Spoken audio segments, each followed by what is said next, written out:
실시간으로 참여한 우리 성도들에게 함께 인사하겠습니다. 하나님은 당신을 사랑하십니다. 하나님은 당신을 사랑하십니다. 네, 감사합니다. 하나 안내를 드리면, 부탁을 드리면, 오늘 이렇게 우리 책자에 보시면 두 가지 말씀이 있는데요. 하나는 오늘의 말씀이고 교독 말씀입니다. 이 오늘의 말씀을 우리 꼭 말씀 전에 읽어주시면 감사하겠습니다. 이 교독 말씀은 짧아서요, 전체를 다 할 수 없기 때문에 꼭 오늘의 말씀을 먼저 읽어주시고 함께 예배를 참석하셔야 설교가 좀 이해가 더 깊게 될 것 같습니다. 이사야는 제5복음서라는 귀한 말씀입니다. 그런데 많은 한국 성도들이 이사야를 한 번도 읽어본 적이 대부분 없어요. 이번 교회에 이사야 제5복음서를 깊이 읽고 깨닫고 하나님이 하시는 새 일을 경험하는 우리 저와 여러분 되기를 기도합니다.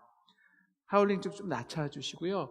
오늘 말씀은 이사야가 이제 두 번째 계시를 보는데요. 이제 오늘 그 시대로부터 153년 뒤에 예루살렘이 유다가 멸망하고 바벨론으로 처참하게 이스라엘의 정치 지도자와 고관들이 끌려가는 모습을 보게 됩니다. 그 속에서 이사야는 한 분을 목도하는데요, 바로 슬퍼하고 한탄하시는 하나님입니다.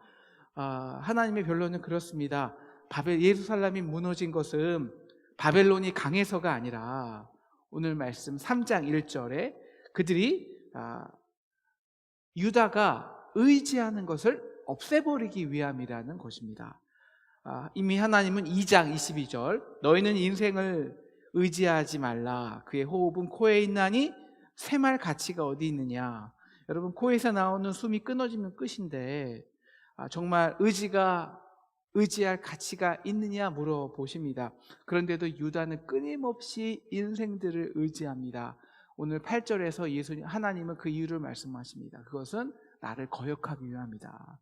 나를 의지하기 싫어서다. 그래서 내가 유다가 그들이 의지하는 것을 없애버리겠다. 그리고 하나님은 유다가 무엇을 의지했는지 그 목록들을 구체적으로 정리하고 있습니다. 첫째 1절을 보시면 그들이 의지한 것은 먹고 살 수 있는 물과 양식입니다. 언어에는 쌓아놓는이라는 것을 강조하고 있어요. 내가 이만큼 물질과 양식을 쌓아놓았으니 이제 평안해. 하나님이 없어도 괜찮아 라는 것이죠. 하나님을 의지하고 순종하는 그 피곤한 삶 안 살아도 된다는 것입니다. 그런데요, 문제는요, 아무리 양식과 물이 많아도 이 적군이 한번 쳐들어오면은 그 양식과 물은 이제 완전히 사라지거든요. 그래서 그들이 두 번째 의지하는 것이 있습니다. 바로 용사들입니다. 군사들이죠. 그래서 2절을 보시면 용사와 전사들을 키우고요. 내가 용사와 군대가 이만큼 있는데 내가 구태여 하나님의 보호하심을 의지할 필요가 없잖아요. 그런데 그래서 이스라엘 왕을 세우고 그 왕이 강력한 군대를 세워서 이스라엘을 보호하는 거죠. 그런데 막상 이 하나님을 섬기지 않으니까 찝찝한 거예요. 그래서 그들이 무엇을 의지하냐면 그들이 만든 우상을 의지합니다. 그래서 우상을 만지는 그 복술자와 정교한 장인, 능란한 요술자들을 의지합니다. 과연 완벽히 의지가 될까요? 그래서 인류가 스스로 자신을 의지하기 위해서 마지막으로 만들어낸 창조물이 있는데요. 여러분, 그것이 무엇인지 아십니까? 바로 국가입니다. 국가 권력. 여러분, 사실 하나님께서 지적하신 그들이 의지했던 것들이 무엇이냐면 사실 인류의 발전 과정 속에서 인간이 의지했던 것입니다. 하울링 조금만 줄여주시고요. 그 4대 문명의 발생을 통해 물과 양식을 통제하여 그것을 의지하는 법을 알고 그 다음 중세까지는 바로 힘과 군사력을 바탕으로 인류는 발전합니다. 그런데 중세 이후는요, 각종 연금술과 마술이 발전하고 이것은 이제 과학의 혁명으로 사실 이어지는데요. 그렇게 인류가 스스로 의지할 것을 쌓아가는데 불안합니다. 항상 서로가 싸우거든요. 그래서 나온 것이 사회계약설입니다. 즉 서로 이렇게 싸우다가 공멸하니까 아주 큰 국가 권력이라는 것을 만들어서 그 완벽한 국가 권력의 통치 속에 우리가 다스림을 받자는 거예요. 이스라엘과 유다가 이 하나님으로부터 독립을 시도하려고 하자 제일 문제가 된 것이요, 역설적으로 통치 질서였습니다.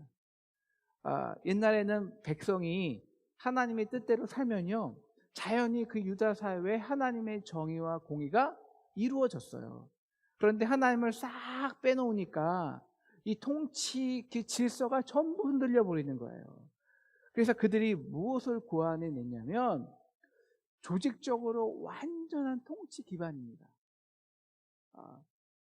그래서 장로와 재판관들, 선지자들, 그리고 50부장과 귀인 고관들을 세워서 유다의 법적, 그리고 행정적, 그리고 종교적인 완전한 통치 조직을 만든 거예요. 그리고 스스로 그것을 보면서 이 기가 막히다. 이 정도면은 완벽해. 하나님 없어도 우리나라는 어떤 혼란이 없어. 그렇게 자랑한 것이죠. 그것을 보고 하나님이 웃으신 겁니다. 과연 그렇게 될까? 그래서 말씀하신 것이 오늘 4절과 7절이에요. 4절에서 7절을 오늘 자세히 보시면 이 한 단어로 정리할 수 있습니다. 무질서.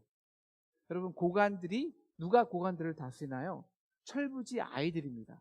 여러분, 아이가 누굽니까? 아이는요, 철저하게 자신만 아는 사람들입니다. 남을 배려할 줄 몰라요. 리더가 그렇게 철부지니 5절 백성이 서로 학대하고요, 서로 자기 이익만 챙기기 급급해요. 결국 사회 전반의 질서가 완전히 무너지는 거예요. 아이가 노인에게 함부로 대하고, 지금 우리 한국 사회가 그렇지 않습니까? 비천한 자가 존귀한 자에게 교만하게 하고요. 백미는 6에서 7절입니다. 결국 이 통치자를 세워봤자 결국 이 철부지 아이가 다 되니까요, 결국 그냥 아무나 통치자를 세우는 거예요. 야, 너 리더해. 너 대통령 돼. 네가 장관해. 이런 식으로 아무나 세우는 거예요. 그리고 결국 누구도 통치 리더자로 나서지 않는 겁니다. 않는 거예요. 그만큼 통치자의 권력이 나락으로 떨어진 겁니다. 리더가 되는 사람마다 그러하니 고관이라는 것은 아이야 라는 인식이 박혀버린 거예요. 이것이 바로 무질서입니다. 이 아이가 누군지 12절에서 구체적으로 밝혀집니다. 내 백성을 학대하는 자는 아이요. 13에서 15절을 보면 그들이 맨 처음 심판을 받아요. 바로 백성의 고관과 장로들입니다. 가난한 자의 포도원을 탈취하고 백성을 밟는 자, 이제는 아예 가난한 자의 얼굴에 맷돌을 갈아도 양심에 가책이 없어요. 그들이 처음부터 그렇게 되고 싶었을까요? 아니요. 그들은 처음부터 정말 백성을 섬기고 이 유다 나라의 질서를 잘 세울 수 있다고 자신했습니다. 하나님 없어도 공평과 정의의 질서로 다스릴 수 있다고 생각했어요. 근데 하나님을 싹 없애버렸어요. 그럼 아버지의 마음을 살펴봐도 됩니다. 여러분, 아버지의 마음은 똑같아요. 자식 중에서 더 아픈 사람, 가난한 아이, 고아와 과부에 더 마음이 쏠려요. 그래서 나는 과부와 고아의 하나님이라 말씀하세요. 사실 우리나라도 마찬가지 아닙니까? 우리나라도 거의 모든 정권이 처음에는요, 정말 서민들을 위해서 일한다고 해요. 정말 이 땅에 공정과 법치가 이루어진다고 노력하겠다고 해요. 이명박 정권, 박근혜 정권, 문재인 정권 다 그랬습니다. 저는 아직 순진해서 그런지 정말 그것이 진심이었다고 믿어요. 그런데 결국 다 어떻게 됐죠? 여러분, 권력의 속성은요, 자기만 아는 거예요. 자기 정권을 위해서만, 욕심을 위해서 일하게 됩니다. 가장 큰 아이가 돼요. 여러분, 우리가 하나님을 빼버리면요, 결국 대통령이 가장 큰 아이가 되니까요. 권력이 많은 사람. 여러분, 공산주의가요, 종교는 아편이다. 그래서 하나님을 싹 빼버렸습니다. 그래서 지금 저 북쪽을 누가 다스리나요? 철부지 아이가 다스리잖아요. 꼭 아이 때문에 그런 것이 아니라요. 뭐 지금 독재자는 다 아이 아닙니까? 철저하게 자기만 아는 사람들. 여러분, 자기가 원하는 것을 얻기 위해서 몇만 명을 죽여도 양심의 가책이 없어요. 이사야가 본 이상은 정확히 153년도에 정확히 이루어져요.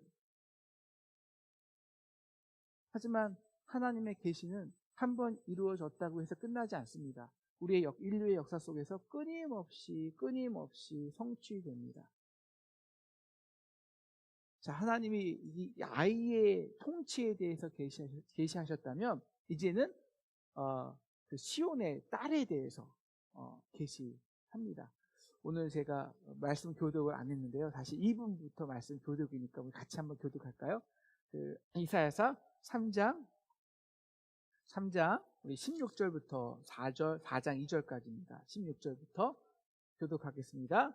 여호와께서 또 말씀하시되 시온의 딸들이 교만하여 느린 목 정을 통하는 눈으로 다니며 아기작거리며 발로는 쟁쟁한 소리를 낸다 하시도다.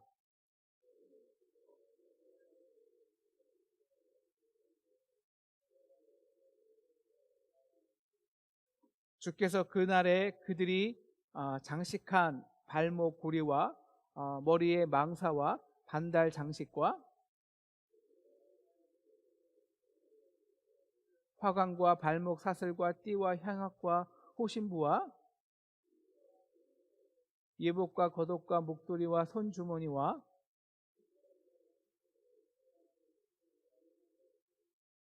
그때 썩은 냄새가 향기를 대신하고 노끈이 띠를 대신하고 대머리가 숱한 머리털을 대신하고 굵은 베옷이 화려한 옷을 대신하고 수치스러운 흔적이 아름다움을 대신할 것이며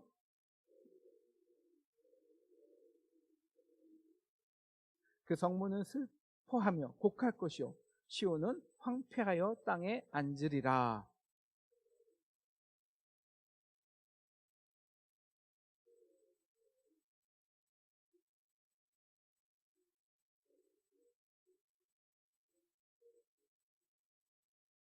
이 절 마지막으로 같이 읽겠습니다. 그날에 여호와의 싹이 아름답고 영화로울 것이요 그 땅의 소사는 이스라엘의 피난자를 위하여 영화롭고 아름다울 것이며. 여러분, 이 시온의 딸이 누굴까요? 제가 이제 옛날부터 이 시온의 딸에 대해서 한 몇 번 설교를 들었는데요. 그때마다 우리 목사님들이 우리 교회 안에서 막 이렇게 좀 이렇게 유혹하고 좀 이렇게 문제 일으키는 자매들을 공격할 때 항상 이 말씀을 인용할 때가 있거든요.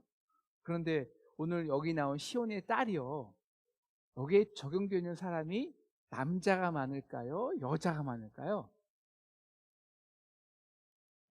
누가 많을 것 같아요?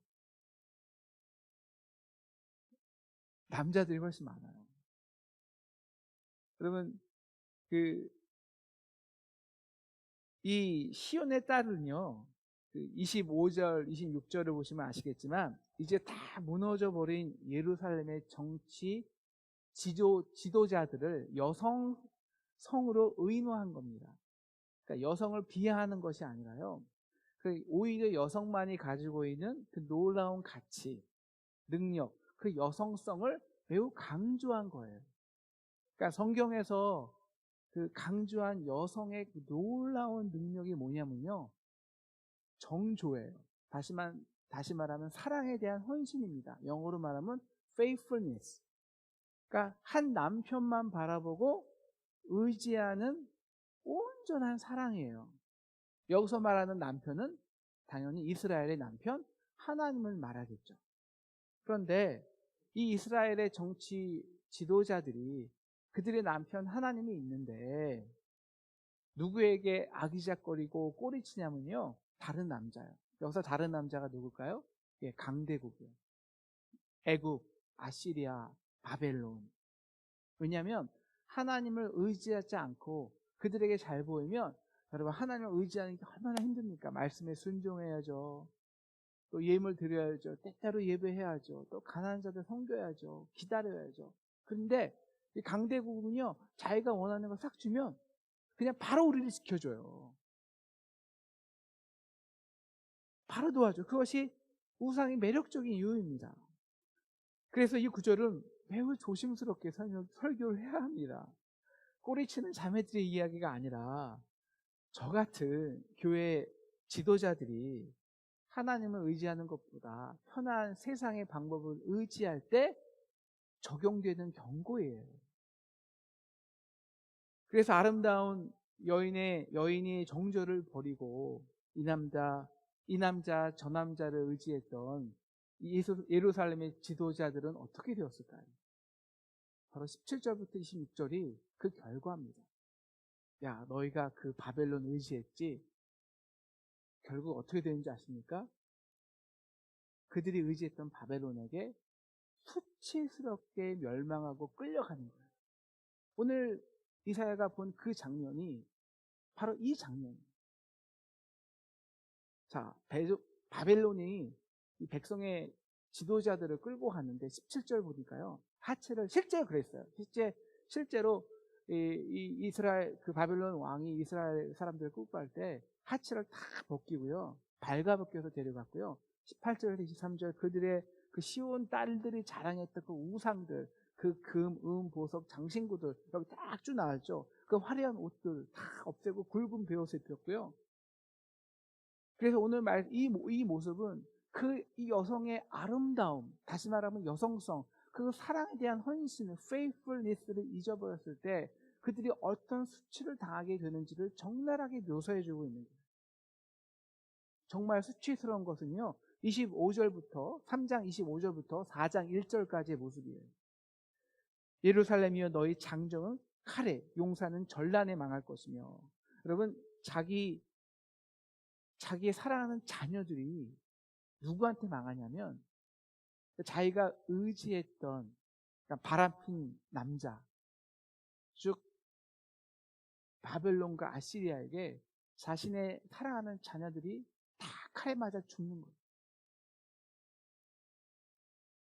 그리고는 불타버리고 황폐화된 집 앞에서 멍하게 앉아서 슬퍼하다가 이제는 지나가는 남자를 붙들고 제발 우리의 걸 다 줄 테니까 내 남편 돼달라고.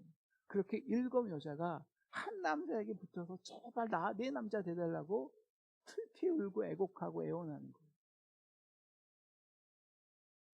이게 수치죠. 이스라엘 사람들은요, 한 남편을 사랑하고 헌신할 때 하나님께서 자녀를 비옥하게 해주신다고 생각했습니다. 오늘 말씀에도 있고요. 바로 그 남편, 하나님에 대한 그 신실성이 여성에게 생명을 창조하는 생명력을 준다고 믿었기 때문이에요. 그런데 그 신실성이 무너지니까 자녀의 생명이 다 죽어요. 남편을 사랑하면요, 즉 하나님을 사랑하면 그 하나님의 마음에 붙들려 사면, 그 마음을 살펴보면 결국 우리가 가난한 자를 섬기고 공의를 베풀고 이웃을 사랑하게 되어 있어요. 그게 조직으로 되는 것도 아니고 법으로 되는 것도 아니고 마음으로 되는 거예요. 근데 그래서 인간의 조직이 아닌 위로부터 흐르는 사랑으로 인해서 이 땅에 공의가 이루어지는 겁니다. 그래서 내가 너희의 땅을 아름답게 하고 하나님이 주시는 풍성한 열매를 맺을 수 있다고 약속해 주시는 거예요. 이것이 오늘 3장 10절 의인이 받는 복입니다. 그들은 그들의 행위의 열매를 먹을 것이요. 여러분, 이 행위는요, 자기 인간의 행위로 말하는 것이 절대 아닙니다. 믿음의 행위죠. 여러분, 우리의 인간의 행위가 이 땅이 어떤 정의를 세워서 한 사람을 구원했다면 인류의 역사에서 그 정의를 세우기 위해서 그 인간이 인간의 정의를 세우기 위해서 죽인 사람은 10,000명도 넘습니다. 이게 인류의 역사예요. 그러니까 아무리 정의를 세워봤자 결국 한 명 살리지만 그 정의 때문에 10,000명이 죽는 거예요. 우리 안에 선함은 없어요. 의로움도 없어요. 그래서 우리는 전적으로 손들고 하나님께 나아가는 겁니다. 천부여 의지 없어서 손들고 옵니다. 주 나를 박대하시면 나 어찌하리까. 이 자신에 대해서 무너진 사람이 어쩔 수 없이 하나님만을 의지하고 섬기고 사랑하는 겁니다. 십자가만을 의지하는 거예요. 그래서 믿음의 행위로 말미암아 열매를 먹는 거예요. 그런데 문제는 우리 교만한 우리는요, 그 믿음의 열매를 먹는 것을 부담스러워하고 귀찮아해요. 시간이 걸리고요, 순종이 있고요. 그래서 하나님을 섬기는 척 하지만 다른 변종신앙, 기복신앙이 나오게 돼요. 열심히 종교적 행위를 통해서 하나님이 내가 원하는 것을 내가 스스로 취하는 것이고요. 사랑에 헌신하기보다는 그저 예언 잘한다는 사람 쫓아가서 기도받기 좋아하고요. 교회 안에서 하나님의 통치보다는 인간적인 방법을 더 좋아할 때가 많아요. 왜냐하면 그게 빠르니까요. 오늘 말씀에서 이사야가 본 하나님은 이렇게 변론하시는 겁니다. 내가 의지하는 것, 그것이 쌓아놓은 물질이건 용사건 군사건 혹은 우상을 만드는 연금술이건 과학기술이건 혹은 국가건 애굽이든 바벨론이든 아시리아든 결국은 내가 의지하는 것으로 내가 수치를 당하게 된다는 거예요. 내가 망하게 된다는 거예요. 결과 오늘 예루살렘의 통치 리더들은 수치를 당하고 시온의 딸들은 자기가 의지했던 자기의 남편들에 의해서 자신의 아름다운 여성성, 자궁, 생명력, 남편을 그리고 집까지 다 황폐하게 됩니다. 사랑하는 상동 성도 여러분, 오늘 우리가 잠시 우리의 삶의 역사를 뒤돌아 보세요. 우리도 분명히 수치를 당한 적이 있는데 대부분은 우리가 의지했던 것 때문이에요. 수치를 당했습니다. 그럼 끝일까요? 그러면 이사야가 아니죠. 그래서 우리가 오늘 2절 말씀 한 번 더 읽고 말씀을 마치려고 합니다. 2절 말씀 같이 읽겠습니다. 그날에 여호와의 싹이 아름답고 영화로울 것이요 그 땅의 소사는 이스라엘의 피난자를 위하여 영화롭고 아름다울 것이며. 예루살렘이 새롭게 되고 드디어 거기서 그 황폐된 땅에서 아름다운 싹이 나와요. 여러분, 인간은 교만해서요, 자기가 의지하는 그 모든 것이 없어지고 나서야 비로소 하나님을 의지합니다. 그래서 하나님은 자기가 진짜 사랑하는 백성들에게 수치를 당하게 하죠. 의지하는 걸 다 빼앗어요. 그래야 인간의 싹이 아닌 여호와의 싹이 나기 때문입니다. 우리 상독은 과거의 영화로움을 조금씩 잃어가고 있습니다. 하지만 우리가 의지했던 것들이 하나씩 잃어가는 것은 영적으로는 매우 축복입니다. 지금 우리의 본질적 문제는 법적인 문제도 아니고 건물의 문제도 아니고 학원의 문제도 아닙니다. 우리의 본질적 문제는 faithfulness, 교회인가? 하나님을 온전히 의지하는가? 다시 하나님을 의지하는 법을 배우면 됩니다. 이 한국교회가, 우리 가정이, 저와 여러분이 기도하기는 우리가 20일 동안 열심히 하나님의 말씀과 대면하고, 그래서 그 말씀을 의지하는 법을 배우는 저와 여러분이 되면 좋겠습니다.